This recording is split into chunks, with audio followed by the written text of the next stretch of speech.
파락강통에서 재기한 주식쟁이입니다. 오늘은 예전 유료 강의 중에서 우리 개인 투자자분들에게 도움이 될 수 있는 그러한 내용에 대해서 말씀을 드리도록 하겠습니다. 특히 오늘 말씀드릴 내용은 저를 포함한 이 차트 매매를 하시는 분들에게 많은 도움이 되실 수 있으리라 생각됩니다. 저도 오늘 영상을 예전에 보면서 같이 공부를 하고 또 종목을 분석할 때 이러한 내용들이 저에게도 많은 도움이 되었고, 현재도 여기서 말씀드리는 내용을 갖고 종목을 선택하고 또 매수를 하는 데 있어서 많은 기준이 되고 있습니다. 오늘 내용을 잘 들으시면은 우리 선생님들이 차트 매매를 하시는데 분명 큰 도움이 되실 수 있으리라 생각됩니다. 지금 보시는 화면은 아마 많은 개인 투자자분들이 많이 알고 계신 내용일 것입니다. 그렇죠? 지금 이 캔들에 따른 이 지지와 저항, 거기에 관련된 이렇게 도식화한 모형입니다. 이렇게 엘리어 파동처럼 1파, 2파, 3파, 4파, 5파, 하락 3파 이런 식으로 그림을 그려놨지만, 먼저 이 내용을 간단히 보면은 주가가 1차 상승을 하고 이제는 조정이 옵니다. 그렇죠? 그리고 그 조정에서 다시 한번 여기서부터가 이제 상승 추세를 만드느냐 아니면 그렇지 못하느냐가 중요한 2차 상승 파동이 나옵니다. 한 번의 조정 이후 그 다음 상승 추세를 만들어가기 위해서는 항상 기본적으로 전고점을 뛰어넘는 고점이 나와줘야 그 주가는 계속해서 상승 추세를 만들 수가 있는 것입니다. 만약 1차 전고점 위치에서 오르지 못하고 다시 내려온다면 그 종목은 최소 박스권에 갇히게 되겠죠. 아니면 하락을 하던가. 그렇기 때문에 1차적으로 그 종목이 계속해서 상승 추세를 만든다는 것은 분명히 전 고점을 뛰어넘는, 그래서 다시 말씀드려서 고점을 높이는 이러한 과정, 그리고 그와 함께 저점도 높아지는 그런 모습이 분명히 나와야 그 종목이 상승 추세에 있다고 우리가 말할 수 있습니다. 이런 상승 추세를 탄 종목들을 보게 되면은 처음부터 계속해서 한 방향으로 상승만은 하지 않을 것입니다. 이렇게 상승과 조정, 상승과 조정, 이런 과정이 나타나고, 그러한 조정의 과정에서 이렇게 정고점을 라인을 그리고 거기서 주가가 더 이상 내려오지 않는다면 우리는 다시 한번 상승 흐름이 일어날 것이라는 것을 시장의 매매자들이 그러한 모습을 보고 매수세들이 들어온다는 것입니다. 그래서 주가는 또 한번 자연스럽게 상승의 흐름을 나오고, 이때는 이 정고점을 뛰어넘는 모습이 나와야 상승 추세가 유지되고 있는 것 우리가 볼 수가 있습니다. 반대로 하락 추세라는 것은 기본적으로 고점이 점차 낮아진다는 것입니다. 그와 함께 접점도 계속 낮아지고, 이러한 모습도 낮아질 때 계속해서 하락만 나오는 것이 아니라 하락이 나오고 그 다음 반등, 다시 하락, 그 다음 반등, 이러한 반등이 나올 때 1차적인 고점을 만드는 위치는 전 저점이 저항 라인이 돼서, 그래서 올라가지 못하고 다시 하락하는, 그래야 내려올 때 하락 추세에서 이 고점들이 낮아지는 그런 모습이 나와서 우리는 이것을 하락 추세라고 합니다. 지금 이렇게 도식화한 모형 큰 틀에서 하락 5파 상승 3파로 그렸지만은 아래 내 모습을 보면은 주가가 이렇게 큰 파동이 있고 그 안에 또 이렇게 소파동이 또 들어가 있습니다. 그렇죠? 우리가 실질적으로 종목을 매매할 때는 이런 큰 파동보다는 큰 파동의 틀 안에서 이루어지는 이런 소파동의 움직임을 보다 더 잘 확인을 하고 매매를 해야 될 것입니다. 큰 파동과 대파동과 마찬가지로 이 소파동 또한 이렇게 지지와 저항이라는 이런 캔들의 고점과 저점을 연결하면서 움직이는 이런 모습을 계속해서 보여주고 있다. 그걸 우리가 볼 수가 있습니다. 아울러 그런 한 마디를 끌고 나왔을 때 주가가 처음에 상승하고 그리고 조정이 나왔습니다. 이 종목이 계속 상승 추세를 유지한다는 것은 전고점을 뛰어넘는 상승이 나와야겠죠. 그리고 다시 조정, 그 조정은 전고점 라인까지 이런 식으로 왔다가 지지를 하고 상승하는 종목도 분명히 있을 것이고, 또 그 지지를 못하고 이렇게 쌍바닥을 만들고 상승하는 종목도 있을 것입니다. 이렇게 캔들만으로 봤을 때 전고점을 지지하고 상승하느냐 아니면 전고점까지 지지하지 못하고 내려온 다음에 이전 저점인 쌍바닥을 만들고 상승하느냐, 이 캔들의 전고점과 전저점만으로도 이렇게 매매할 수 있는 자리가 분명히 찾아볼 수 있다는 것입니다. 아울러 이런 전고점, 전저점을 지지하지 못한다는 것은 상승 추세로 나가지 못하고 이 고점이 만들어지고 주가는 다시 하락으로 들어가는 그런 모습을 우리가 볼 수가 있습니다. 그래서 오늘 이 유료 강의에서 나온 내용이 단순히 모두가 알고 있는 저런 전고점과 전저점을 통한 지지와 저항, 이런 캔들의 내용이라면은 누구나 알고 있는 내용일 것입니다. 그 유료 강의에서 제가 많은 도움을 받았던 내용을 먼저 말씀드리기 전에 지금 예시 종목으로 이 삼성전기라는 종목입니다.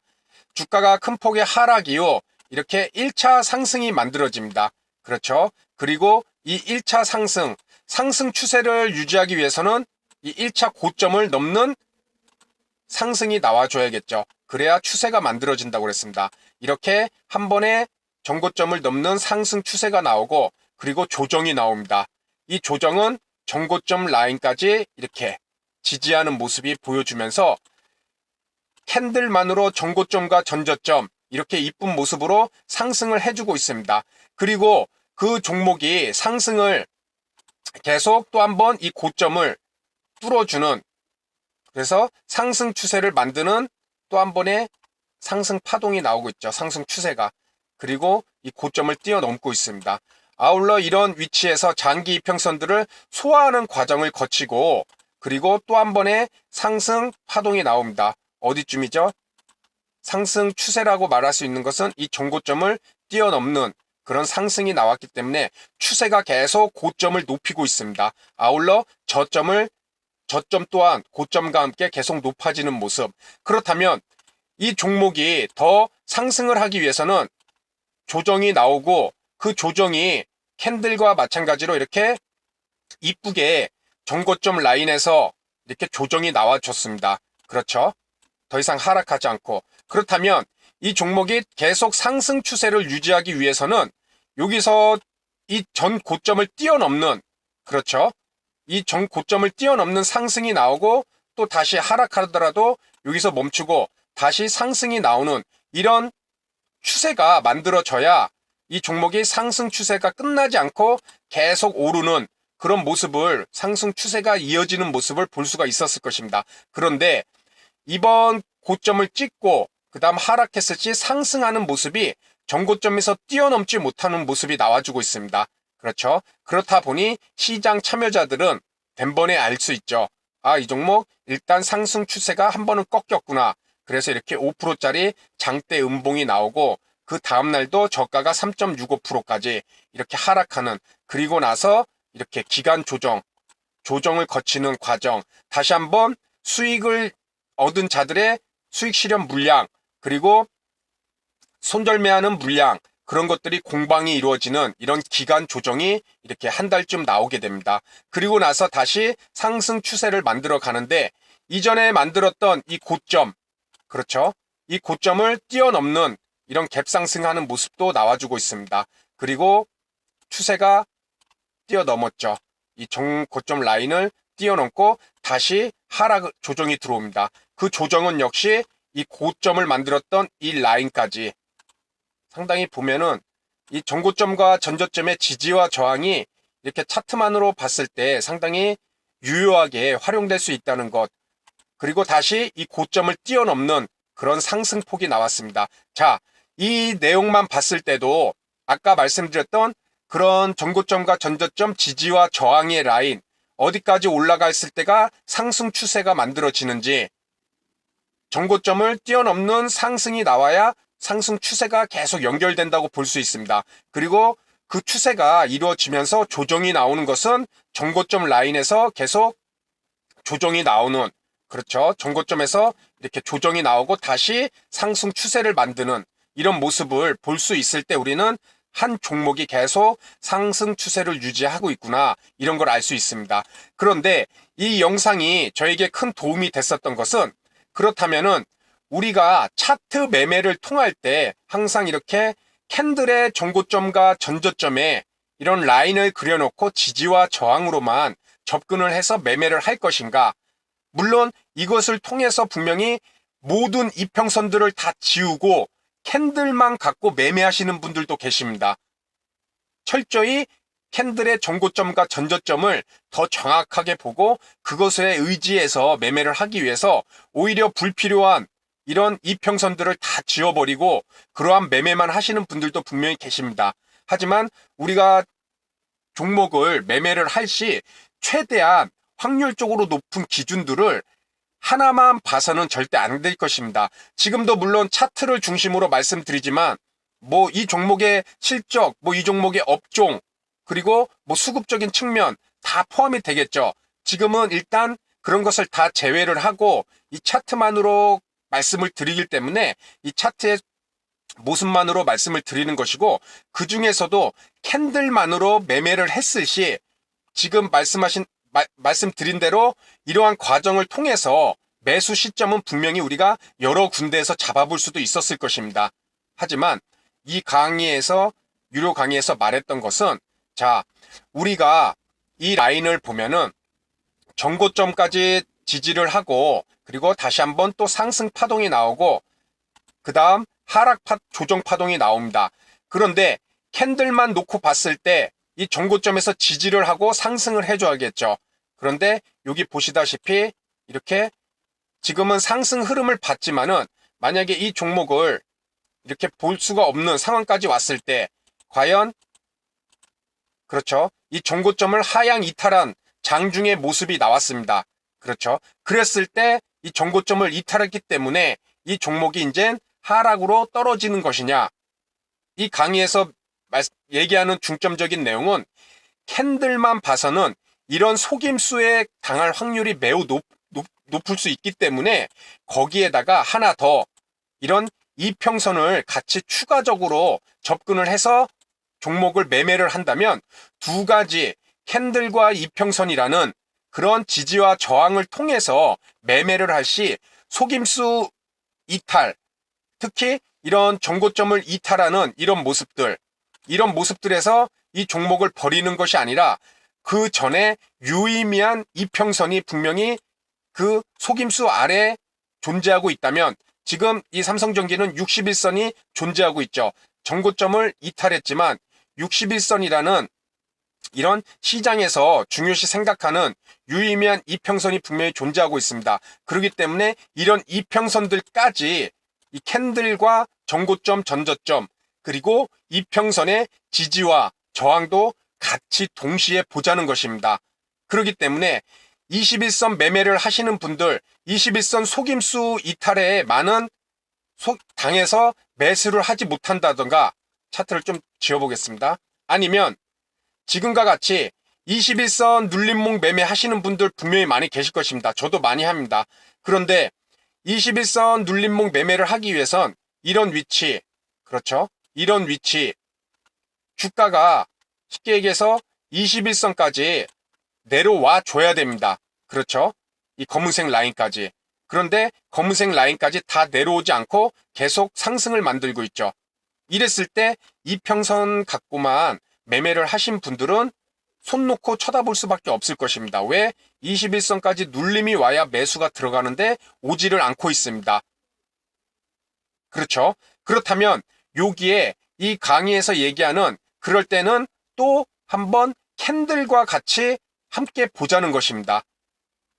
그래서 이 강의에서 얘기하는 핵심은 캔들의 전고점과 전저점, 지지와 저항만을 갖고 매매하시는 분들이거나, 아니면 이평선의 눌림목 매매, 21선, 61선 이런 눌림목 매매를 하시는 분들이나, 오직 캔들만 갖고 매매하시거나 아니면 오직 이평선만 갖고 매매하시는 분들에게 이 두 가지는 매우 중요한 기준점이 될 수가 있고, 시장에서 개인 투자자분들을 속이는, 또는 개인 투자자분들이 매수 못하게 따돌리는 그러한 기준들을 이 위치에서는 캔들로 잡아낼 수가 있었을 것이고, 그렇죠? 21선까지 내려오지 않지만 캔들로 봤을 땐 이 전고점을 지지하는 모습에서 상승이 나왔다. 21선 눌림목만 생각하시는 분들은 기다리다가 매수 못하셨을 것입니다. 하지만 캔들까지 포함시켜서 전고점 지지 후 상승했을 때 매수가 가능했을 것이고, 이와 반대로 캔들 매매로 접근을 계속 하셨던 분들, 그렇죠? 캔들 매매만 접근하셨던 분들은 이런 전고점을 이탈하는, 그렇죠? 이렇게 지지가 나와야 되는데 여기서는 이탈을 했습니다. 실제 전고점을 지지를 하려면 여기까지 내려오지 않고 상승이 나왔어야겠죠. 그런데 전고점을 이탈하는 이런 떨구기, 개인 떨구기 이런 매도가 나왔을 때 이평선까지 함께 보고 있다면 충분히 이렇게 61선에서 우리가 다시 한번 접근을 해볼 수 있는 기회를 준다는 것입니다. 이것은 꼭 종목만이 아니라 우리 지금 코스피 차트입니다. 이렇게 코스피 차트도 큰 폭의 상승과 그리고 고점을 일단 만들죠. 이 고점을 만들었을 때 캔들 매매하시는 분들, 일단 이 고점을 뚫는 다시 한번 상승 추세가 나왔습니다. 그렇죠. 이 고점 라인을 이렇게 뚫어주는, 그리고 지지가 나올 때는 여기서 지지를 하고 상승을 해줘야 되는데 한 번에 캔들을 이탈하는 이런 음봉, 그렇죠. 1.74%짜리 음봉이 나왔습니다. 이런 아래꼬리 잡을 수 있는 사람이 얼마나 될지 모르겠지만 이 음봉이 나왔을 때 전고점을 이탈했던 음봉, 하지만 캔들 이평선까지 같이 보는 사람이라면 위아래에 있는 이 61선, 그렇죠. 60일 이평선 그리고 361선 두 개의 유의미한 이평선들이 이렇게 존재하고 있다.